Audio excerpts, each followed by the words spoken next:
Ce matin, on m'a lancé un défi. On m'a dit qu'il fallait que pendant quelques minutes, je vous aide à réfléchir à la question de comment comprendre le monde. Peut-être que je devrais commencer par une formule très traditionnelle et vous dire, chers amis, il était une fois.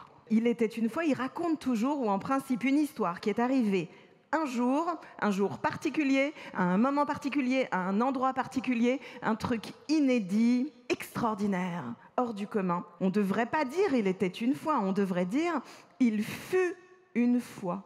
Alors je vous propose maintenant, accrochez-vous bien, une petite leçon de grammaire. Selon la grammaire française, le verbe « était » est un verbe conjugué à l'imparfait. Ça raconte une action qui se répète encore et qui suggère évidemment la répétition.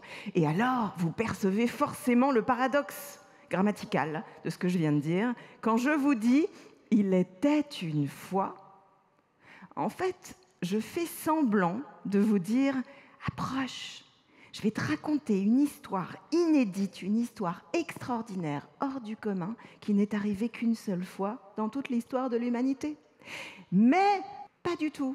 L'histoire que je te raconte, elle ne s'est pas produite une fois. Elle s'est passée encore et encore et encore. C'est ça le propre des histoires sacrées, des contes, des légendes qu'on se raconte.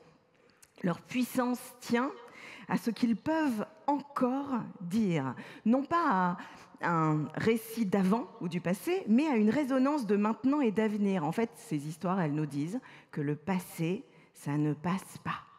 Il est passé par ici, il repassera par là.